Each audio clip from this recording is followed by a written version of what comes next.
Meanwhile, reactions have been coming in on the shooting on Twitter. The First Lady of the US, Meliana Trump, called it a brutal and senseless attack. She tweeted saying, quote, "Today's violence at the Capitol Gazette was tragic and evil. My heart goes out to all affected in this brutal and senseless attack. And I send thoughts and prayers for comfort to the friends, family and colleagues of those killed and injured." End quote. The White House press secretary, Sarah Sanders, also condemned the attack on Twitter, saying, quote, "I strongly condemn the evil act of senseless violence in Annapolis. A violent attack on innocent journalists doing their job is an attack on every American. Our prayers are with the victims and their friends and families." End quote. Apple CEO Tim Cook called the shooting an attack on the free press, saying, quote, "Our democracy relies on the dedicated work of the free press. Today our hearts are with everyone at the Capitol Gazette, the Annapolis community and journalists everywhere." End quote. Canada's President Justin Trudeau called the shooting devastating, saying, quote, "Journalists tell the stories of our communities, protect democracy and often put their lives on the line just to do their jobs. Today's attack in Annapolis is devastating. Our hearts go out to all the victims and their families." End quote. Earlier, we spoke with a journalist from the Washington Post, Lynn Bew, to listen. Let's listen into what she had to say on the story. Please tell us what is the latest that you have on this shootout. Also, this is happening at a time when America is already battling the whole debate on gun control. Yes, police just had a briefing about 20 minutes ago where they identified all of the 5 victims in this particular shooting as employees of the newspaper that was targeted by the gunmen.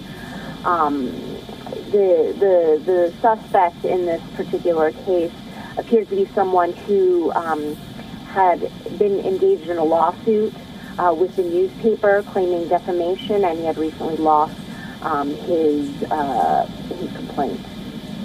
Right. Lynn, also, would you actually be able to share some details about the suspect? I believe his name has already been shared with the media. We understand that a bulletin sent to law enforcement identified him as Jared Ramos, a 38-year-old man who lives in Laurel. We have reporters out on the scene of an apartment connected with Mr. Ramos. It appears that law enforcement searching the apartment.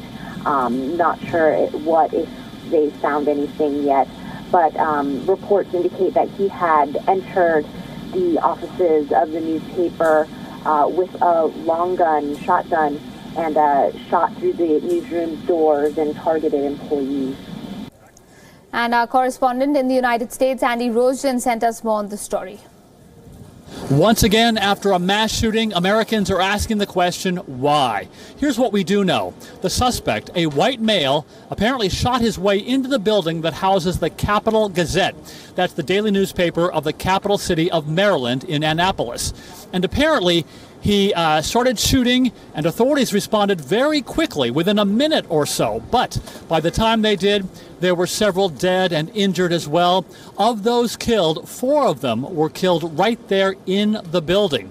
And authorities say it doesn't look like this suspect took a lot of care in figuring out how to plan out this shooting. They said it was very haphazard, without a lot of planning. In fact, they found him cowering underneath a desk in the newspaper, and that's very unusual because usually mass murderers here in America either kill themselves or they are shot in a shootout with police. But in this case, police took the suspect into custody with no shots fired. We're told that he's being very uncooperative in police custody, so we don't know yet a motive for all this. Was he upset at the newspaper itself and the journalists, or possibly just someone inside the building? We don't know that yet. Also, authorities say they found some sort of incendiary device that the suspect had with him. That was neutralized. But in the meantime, there are lots of fears in newspapers around the country and news outlets over this. Again, without knowing exactly the reason why he did this, several newspapers, large newspapers, have started beefing up security here in America. But this newspaper, the Capitol Gazette in Annapolis, Maryland, is more of a smaller newspaper, not really a large outlet. So there's a lot of grieving there going on. And until we learn more from the suspect about why he might have done this, or till we hear from his friends or associates or family members about why he might have done this. We just don't know, and we'll certainly have more information for you as we learn it. Andy Roaston reporting in Chicago for WION.